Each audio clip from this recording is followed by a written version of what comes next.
Hello students, I am Dr. Rao. Welcome to my YouTube channel Mathematics by Dr. N. Rao. I hope you guys are doing well. So before going to the further study, I request each and everyone to subscribe my YouTube channel, like and share the videos and press the bell icon to get the further awesome video lectures, okay, awesome contents. So guys, हम यहाँ पे change of order of integration की बात कर रहे हैं और मैंने change of order of integration पे एक कई सारे क्वेश्चन रिकॉर्ड किए जिनके लिंक्स आपको डिस्क्रिप्शन बॉक्स में मिल जाएंगे। तो काम हम बहुत आसान करते हैं, बहुत अच्छे अच्छे क्वेश्चंस हमने यहाँ पे डील किए हैं। तो अगर एक सीक्वेंस में आप सारे क्वेश्चन को डील करेंगे तो वहाँ से दो तीन चीज़ें तो आप बहुत अच्छे से सीख जाएंगे। एक तो रीजन को स्केच करना और एक स्केच रीजन से लिमिट को निकालना और उसके बाद इवेल्यूएट करना तो आपको आता ही है ना। तो ये छोटे छोटे काम हम करते हैं और चेंज ऑफ इंटीग्रेशन में change of order of integration में आपका ये ऑर्डर मैटर करता है, ठीक है। अगर लिमिट कांस्टेंट होती है तो उसमें change of order of integration matter नहीं करता, वेरिएबल लिमिट में ये मैटर करता है। अभी चूंकि हमारे पास वेरिएबल लिमिट है और ये क्वेश्चन दिया हुआ है, इस क्वेश्चन से फिर हम चेंज ऑफ ऑर्डर के बारे में समझेंगे, right. Evaluate the following integral by changing the order of integration. Order of integration का मतलब ये है कि पहले भाई साहब यहाँ पे y के रेस्पेक्ट में दिया हुआ है और फिर x के रेस्पेक्ट में, यानी कि ये इंटीग्रेशन, इसमें जो लिमिट है ना ये x की टर्म्स में लिमिट है, x की टर्म्स में जो लिमिट होती है वो y की होती है, y की टर्म्स में जो लिमिट होती है वो x की होती है। तो पहली जो मेरी लिमिट है वो x की टर्म्स में, तो y की लिमिट है, तो पहला इंटीग्रेशन मैं y के रेस्पेक्ट में करूँगा, जो रिजल्टेंट आएगा उसको मैं x के रेस्पेक्ट में करूँगा। लेकिन क्वेश्चन मेरे से क्या किया गया है यहाँ पे, changing the order of integration, मतलब कि मेरे को ये सोल्व करना है, क्वेश्चन तो सोल्व करना है लेकिन मेरे को क्या करना है, इस इंटीग्रेशन में इस इंटीग्रांड को पहले मैं x के रेस्पेक्ट में इंटीग्रेट करूँ देन y के रेस्पेक्ट में by changing the order of integration.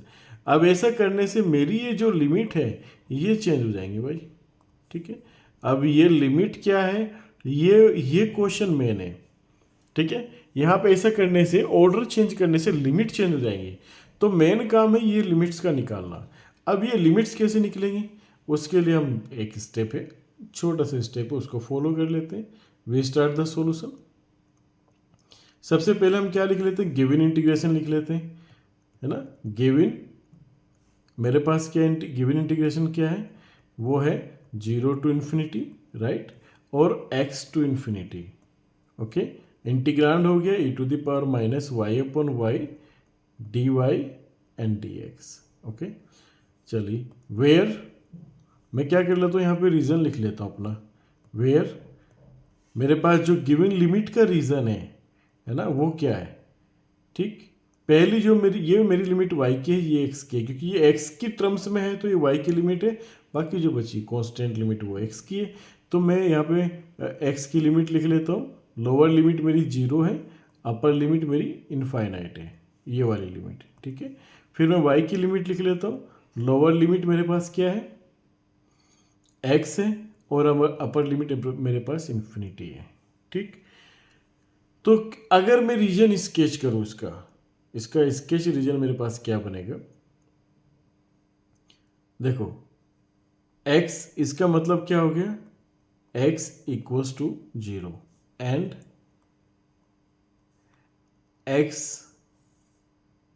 x equals to 0 and x is less than equals to infinity, ठीक है। ये इन्फिनिटी तक जाएगा। इसी तरीके से x is equals to y and y is less than equals to infinity, ये भी इन्फिनिटी तक कवर करेगा। तो कहने का मतलब है भैया y is equals to x एक लाइन ये रही आपके पास, ठीक है, y is equals to x, ये वाली लाइन, राइट। ये आपके पास होगी y is equals to x equals to 0, मतलब लाइन ऑफ y एक्सिस, ये आपके पास x इक्वल्स टू 0 होगी, ठीक। अब x टू इन्फिनिटी, भाई इन्फिनिटी तक तो ये जा रहा है, y टू इन्फिनिटी तक ये जा रहा है, तो यानी कि इस अनबाउंडेड रीजन की बात कर रहे हैं।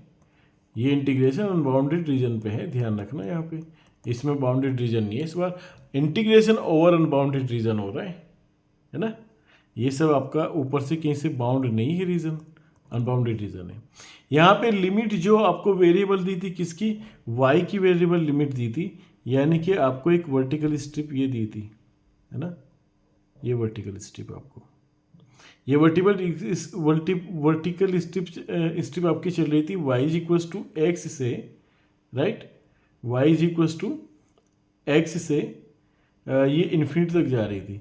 अब एक काम करो, अब हॉरिजॉन्टल स्ट्रिप बना लो आप, क्योंकि आपको ऑर्डर चेंज करना है। तो हॉरिजॉन्टल स्ट्रिप बनाने से आपकी लिमिट चेंज हो जाएगी। लिमिट जाएगी कहाँ से, x इक्वल्स टू 0 से x इक्वल्स टू y तक। y की लिमिट क्या होगी, 0 to इन्फिनिटी तक हो गया, ऑर्डर चेंज हो गई, लिमिट चेंज आपकी, है ना। तो on changing the order of integration, on changing the order of integration,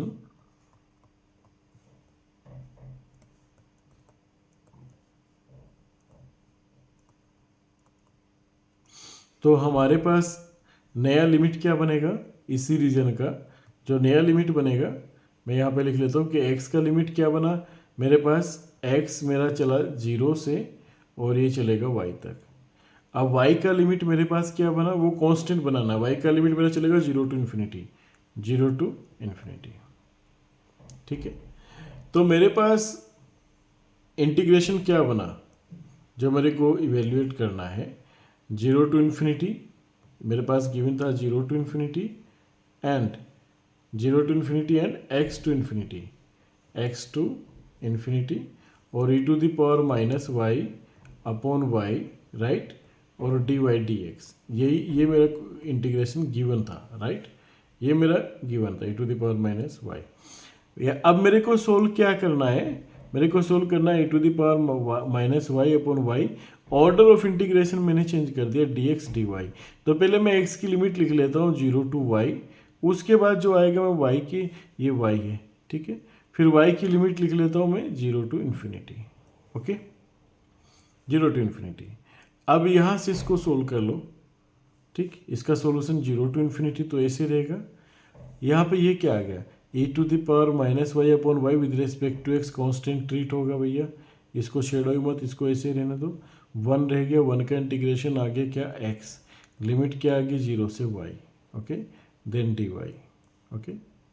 अब लिमिट से कंप्यूट कर दो, यहाँ पे x की लिमिट कंप्यूट कर दो, e to the power minus y upon y, x की लिमिट होगी y माइनस 0 dy, ठीक है, इस y से ये y कैंसिल हो गया, ओके। तो यहाँ पे मेरे पास बचा क्या, 0 to infinity e to the power minus y with respect to dy, इसको इंटीग्रेट कर लो y के रिस्पेक्ट में, तो ये आपका देगा minus e to the power minus y, okay, और 0 to infinity.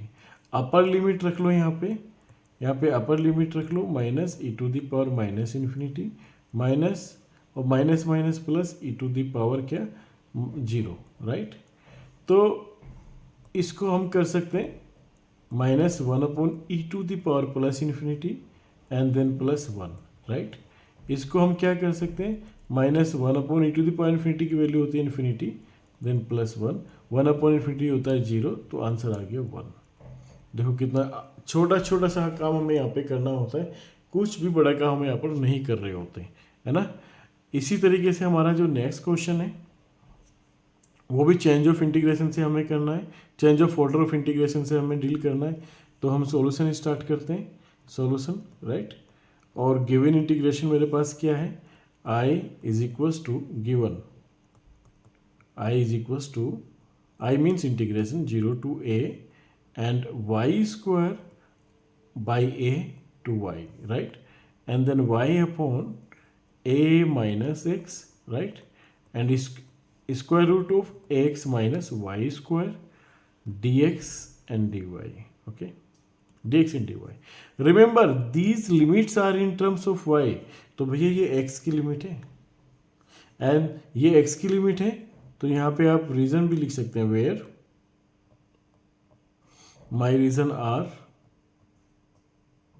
As my limit of x is lower limit y square by 2, y square by a, upper limit is y. My limit of y will be lower limit as 0 and upper limit as a. ठीक, मैं इसको थोड़ा सा और इसको ऐसे लिख लूँ इसको, ताकि कर्व बनाने में आपको कर्व को समझने में आसानी हो।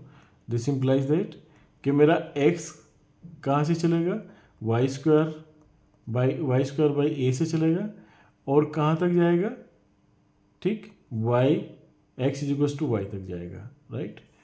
इसी तरीके से मेरा एक कर्व यहाँ से y इक्वल्स टू 0 हो गया, y equals to 0 to y is equals to a, right, y is equals to a। तो ये 4 कर्व है मेरे पास, और मैं अगर इस कर्व की बात करूँ, ये एक पैराबोला है, y square is equals to a x passing through the origin positive direction to the x axis. ये एक पैराबोला है। चलो इसको ड्रॉ कर लेते हैं, है ना। एक ये सबसे पहले हमने एक पैराबोला ही ड्रॉ कर लिया। ये मेरा एक पैराबोला है, राइट। ये y square is equals to a x, ठीक, और x is equals to y, ये एक लाइन हो गई, ठीक, x equals to y. y is equals to 0, y equals to 0 is a line of x axis. y is equals to a, y is equals to a। अब देखो मैं आपसे बात करूं अगर इन दोनों पॉइंट्स की, ठीक है, ये दोनों पॉइंट्स क्या होंगे, इनके इंटरसेक्टिंग पॉइंट, ये मेरे पास y is equals to x हो गया, y is equals to x. तो y is equals to x का मतलब हो गया कि x square is equals to a x, right, और यानी कि x is equals to a, और जब x इक्वल्स टू है तो y इक्वल्स टू है, तो ये पॉइंट आपके पास होगी क्या, a कोमा ए, ये इंटरसेक्टिंग पॉइंट होगी a कोमा ए। अच्छा, y इज इक्वल्स टू ए का मतलब क्या हो गया, ये लाइन, ठीक है, ये line parallel to x axis passing through the point a, ठीक, ये आपके पास हो गया क्या, y is equals to a. देखो y is equals to a हो गया और y इज इक्वल्स टू 0 हो गया, ठीक है, और y square is equals to a x हो गया और x इक्वल्स टू वाई हो गया। अब इस सबसे बाउंड्रीड रीजन की बात करनी है आपको कि इन सबसे बाउंड्रीड रीजन क्या है आपका, है ना। तो भैया इन सबसे बाउंड्रीड रीजन जो आपका है वो ये है, देखो ये वाला रीजन, दिस रीजन। फिर से मैं आपको बता रहा हूं कि ये रीजन क्यों है। देखो भाई, आपको देखो ये y इक्वल्स टू 0, ये भी, ये इससे भी बाउंड हो गया, y इज इक्वल्स टू ए से भी बाउंड हो गया, राइट, और ये आपके पास क्या है, y square equals to x से भी बाउंड हो गया, ये कर्व आपका y square equals to x, ठीक, और वाई इक्वल्स टू एक्स। तो चारों से ये रीजन बाउंड हुआ, ठीक है, ये चार, ये वाई इक्वल्स टू ए और वाई इक्वल्स टू 0 और ये वाई इक्वल्स टू एक्स और दिस, ये चारों रीजन से बाउंड्री रीजन ये है आपका, ठीक है। और इसमें वेरिएबल लिमिट्स आपकी किसकी थी, वेरिएबल जो लिमिट थी इसमें आपके पास वो x की वेरिएबल लिमिट थी। x की वेरिएबल लिमिट का मतलब ये कि a horizontal line parallel to x axis, a horizontal strip parallel to x axis, यानी कि मेरा लोअर कर्व, जाहिर सी बात है ये था मेरा लोअर कर्व, यही है मेरा लोअर कर्व, ये क्या हो गया, x is equals to y square by a हो गया, राइट, और मेरा अपर कर्व ये y is equals to x, x is equals to y, ठीक है, x की लिमिट दिया हुआ था यहाँ पे, ठीक। अब मेरे को इसका ऑर्डर चेंज करना है, तो मेरे को वर्टिकल स्ट्रिप बनाना है।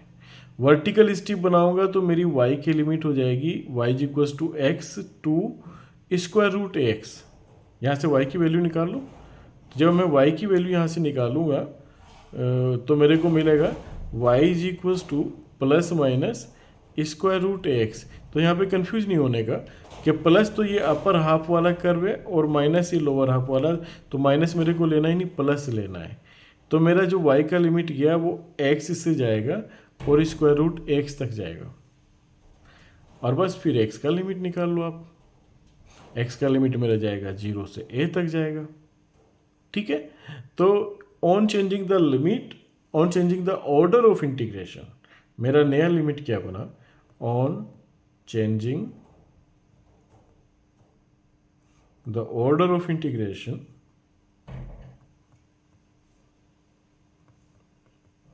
on changing the order of integration,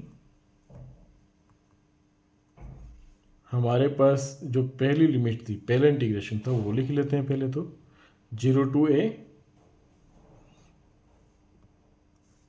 y square by a to y,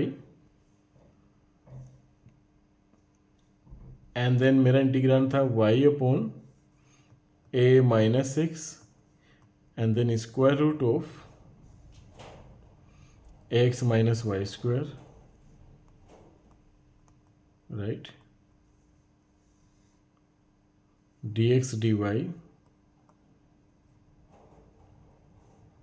यहाँ पे हमारा जब हमने इंटीग्रेशन का ऑर्डर चेंज किया, y upon a minus x integration of x minus y square, यहाँ पे पहले y के रिस्पेक्ट में किया फिर x के रिस्पेक्ट में, ठीक है। हमने ऑर्डर चेंज कर दिया, ऑन चेंजिंग ऑफ ऑर्डर ही हम पढ़ रहे हैं ना, तो पहले y के रिस्पेक्ट में फिर x के रिस्पेक्ट में, तो यानी कि पहले y की लिमिट मेरे को लिखनी है। तो y का लोअर कर्व मेरे पास क्या है, y is equal to x है, तो ये हो गया x। अपर कर्व क्या है मेरे पास, स्क्वायर रूट x है, स्क्वायर रूट x है, ठीक है। ये y का लिमिट मैंने लिख लिया। अब x का लिमिट मेरा क्या बना, x का लिमिट मेरा कांस्टेंट रहेगा, यानी कि 0 to a, 0 to a, ठीक है। ये हो गया भाई साहब मेरा नया इंटीग्रेशन। मेरे को इसको सोल्व करना है, यानी कि सबसे पहले मेरे को सोल्व क्या करना है, विद रेस्पेक्ट टू y इसको सोल्व करना है। इसका सॉल्यूशन बहुत आसान है, जब हम y के रेस्पेक्ट में करेंगे तो x को कांस्टेंट ट्रीट करेंगे, है ना। तो मेरे पास एक और चीज़ दिखाई दे रहा है कि मेरा जो डिनोमिनेटर में जो फंक्शन है, ठीक है, वो डिनोमिनेटर का जो फंक्शन है मेरे पास, वो क्या दिया हुआ है मेरे को, हाँ ये दिया हुआ है, क्या है भाई साहब। तो हम इसको देखो ऐसे सोल्व करते हैं, चलो इसको, कि हमारे पास ये दिया हुआ है, इसको हम क्या लिख लें, y स्क्वायर, इसको एक काम ऐसे कर लेते हैं, ax माइनस वाई स्क्वायर की पावर माइनस 1/2। ये तो मेरे पास कांस्टेंट है, इसको तो मैं अलग ही रख लेता हूँ बाहर ही, है ना। और इसको एक काम और कर लें, यहाँ पे हम इसको -2y कर लें, है ना, और 1/-2 इसको ऐसे कर लें, है ना। इससे कैंसिल हो जाएगा, कोई फ़र्क नहीं पड़ेगा। और ये आपके पास dy, अच्छा इंटीग्रेशन का सिंबल अभी आपको लगाना है, x to square root ax, right, dy then dx। अब देखो यहाँ पे आप इस एक प्रॉपर्टी इंटीग्रेशन की आप इस्तेमाल कर सकते हैं, ठीक है, 0 to a, यहाँ पे आप इसको कर सकते हैं x, यहाँ पे ax माइनस वाई स्क्वायर की पावर -1/2 + 1, यानी कि -1/2 + 1 हो गया 1/2, राइट। और a माइनस एक्स तो ये नीचे आएगा ही, ये तो कांस्टेंट चल ही रहा है, ठीक है। यहाँ पे y की लिमिट भी आप चाहे रख लें, y की लिमिट होगी lower limit x, upper limit square root x dx। यहाँ पे इंटीग्रेशन में कौन सा इस्तेमाल कर रहा हूँ, प्रॉपर्टी कौन सी इस्तेमाल कर रहा हूँ, fx, राइट। अगर यहाँ पे fx की पावर कुछ है, ठीक है, और यहाँ पे f डेक्स एक्स भी मल्टीप्लायर है इसका, तो इसको हम क्या लिख सकते हैं, fx की power n+1 upon n+1, provided that n should not be equal to -1, ठीक है। तो इस प्रॉपर्टी का आप इस्तेमाल कर सकते हैं यहाँ पे, उसी का हमने इस्तेमाल किया है यहाँ। ये 1/2 मल्टीप्लायर है, इसकी पावर नहीं है, तो बल्कि इस 1/2 से आप इस 1/2 को कैंसिल भी कर सकते हैं यहाँ पे, ठीक। तो यहाँ पे हमारे पास बचता है माइनस में 0 to a और ax माइनस वाई स्क्वायर की power half whole divided by a minus x, right, lower limit is x, upper limit is ax and with respect to x। चलिए इसको सिंप्लीफाई कर लेते हैं। Now minus is outside, okay, y की जगह limit रख लेते हैं, upper limit square root x. तो यहाँ पे आपको जब y की जगह अपर रूट एक्स रखोगे तो स्क्वायर रूट एक्स रखोगे तो ये एक्स आ जाएगा, एक्स एक्स कैंसिल हो जाएगा, यानी कि तो ज़ीरो हो गया। ठीक, कोई दिक्कत नहीं, इसको हटा देते हैं। और माइनस, अब हम क्या करते हैं, ये मेरा कांस्टेंट टर्म ए माइनस है, इसको बाहर रखिए। तो जीरो, अपर लिमिट पे जीरो, माइनस लोअर लिमिट रख लेते हैं यहाँ पे, y की जगह एक्स, यानी कि a x minus x square की power half, right, with respect to d x. तो मेरे पास क्या बचा, क्या है यहाँ पे, माइनस जीरो टू ए, मैंने x कॉमन लिया बाहर, तो ये x की पावर हाफ हो गया, राइट। और ऊपर बचा क्या, a माइनस एक्स की पावर हाफ और divided by a minus x D x. ये मेरे पास यहाँ पे बचता है, ठीक है। अब इसको मैं सिंप्लीफाई कर लेता हूँ, इससे मैं काटूंगा तो इसकी पावर हाफ आ जाएगी यहाँ पे नीचे। तो फाइनली मेरे पास बचता क्या है कि माइनस जीरो टू ए और x upon a minus x to the whole power half d x, ये बचता है मेरे पास, है ना। यहाँ पर एक छोटी सी कहीं मिस्टेक हम लोग कर गए कि माइनस, हाँ ये वाला माइनस यहाँ पे, ये देखो ये वाला माइनस, ये माइनस माइनस प्लस हो जाना है, राइट, ये प्लस हो गया। ठीक, अभी यहाँ पे हमने क्या करना है, इस इंटीग्रेशन को सिंप्लीफाई करना है। अब ऐसा कोई फॉर्मूला हमें नज़र नहीं आ रहा है, तो इसे सब्स्टिट्यूशन मेथड से हम कर सकते हैं, है ना। इस तरह के क्वेश्चन में आपने क्या करना होता है, एक्स को कंसिडर करना होता है ना। Put x is equals to, एक तो एक्स इज इक्वल, एक्स में ए ले लें आप क्योंकि ए यहाँ पे है, और एक साइन स्क्वायर ले लें। साइन स्क्वायर इसलिए ले रहे हैं क्योंकि ऊपर जब बनेंगे तो ये हाफ है, तो स्क्वायर से स्क्वायर कैंसिल आउट हो जाएगा। तो x is equals to a sine square theta आपने लिया, तो यहाँ से dx बराबर क्या आ गया, 2a sine theta and cos theta, right, 2a sine theta and cos theta, और यहाँ पे आ जाएगा आपके पास डी थीटा। ओके, तो यहाँ पे हो गया आपके पास 0 टू a, x की वैल्यू क्या होगी, a साइन स्क्वायर थीटा की होल पावर 1/2, और a माइनस एक्स क्या हो गया, a साइन, देखो ये कंप्यूटेशन से, ये कंप्यूट करने से क्वेश्चन बड़ा आसान हो जाता है, a minus A sine square theta की पावर हाफ, राइट। ओके, और यहाँ पे dx की जगह हम क्या लिख लेते हैं, 2a sine theta cos theta और डी थीटा। अच्छा, लिमिट भी चेंज हो जाएगी जब आप x को यहाँ पे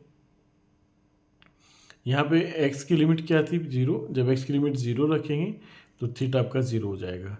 ठीक है, चलो x आपने 0 रखा तो थीटा आपको यहाँ पे 0 मिल गया, राइट, लिमिट भी चेंज हो जाएगी। जब x आपने a रखा, ठीक है, तो a से ही कट गया, so sine theta is equal to 1, तो आपको यानी कि π/2 मिल गया। यहाँ पे क्या मिल गया, π/2। ठीक, यानी कि मैं लिमिट बता रहा हूँ यहाँ पे, आपने जब ये x को ये पुट करा और x की लिमिट आपने 0 रखी तो थीटा आपका 0 मिल गया, राइट। जब आपने x की लिमिट a रखी तो आपको मिल गया a is equal to a sine square theta, यानी कि a से cancel, sine square theta is equal to 1, यानी कि यहाँ पे थीटा आपको π/2 मिल गया, क्योंकि π/2 पे ही साइन थीटा 1 होता है। ठीक है, तो ये हो गया आपका इंटीग्रांड। अब इसको और सिंप्लीफाई कर लो, 0 से π/2, राइट, 0 से π/2, और यहाँ पे हो जाएगा आपके पास, अच्छा a नीचे से भी कॉमन ले लो और ऊपर से भी, a की पावर हाफ, a की पावर हाफ, ये तो कैंसिल हो गया, साइन थीटा ऊपर रह गया, साइन थीटा, राइट। नीचे से क्या हो गया, 1 माइनस साइन स्क्वायर थीटा, यानी कि कोस स्क्वायर थीटा, यहाँ पे सिर्फ कोस थीटा रह गया। ठीक है, और मल्टीप्लाई में 2a sine theta and cos theta और डी थीटा, इस कोस थीटा से ये कैंसिल हो गया। तो फाइनली हमारे पास बचता क्या है, 0 टू π/2, और 2a हम बाहर कॉमन ले लें, sign square theta d theta. यहाँ पे हम डिडक्शन फॉर्मूलाज लगा सकते हैं जो मैंने पिछली कुछ वीडियोस में भी डिस्कस किया है। तो sine square theta d theta का वैल्यू होता है 1/2 into pi by two, right. तो इस 2 से 2 कैंसिल गया, तो a pi by 2 which is the final and the required answer. Okay, a pi by 2 which is our final answer. I hope guys you have enjoyed this session. और अगर आपको ये deduction formulas देखना है, वैसे तो मैं इस पर एक अलग से नया वीडियो लेक्चर भी रिकॉर्ड करने जा रहा हूँ डिडक्शन फार्मूलाज पे, लेकिन फिर भी मैं आपको बता देता हूँ। अगर 0 से पाई बाई 2 की बात है और साइन एन थीटा हो, एन थीटा या डी थीटा, या फिर 0 से पाई बाई 2 है और यहाँ पे कोस एन थीटा डी थीटा, इन दोनों ही केस में आपके पास जो डिडक्शन फॉर्मूलाज होंगे वो क्या होगा। मैं देखो यहाँ पे आपके पास n है, right, n-1, then n-2, n-3, और ये ऐसे कहानी चलती रहती है कब तक, पाई बाई 2 तक। If n is even number, if n is even number, याद रखना, if n equals to 2, 4 and so on. तो इस तरीके से इन फॉर्मूलाज का आप इस्तेमाल कर सकते हैं। I hope you enjoyed this session guys. So see you in the next video lecture with awesome contents. Keep in touch.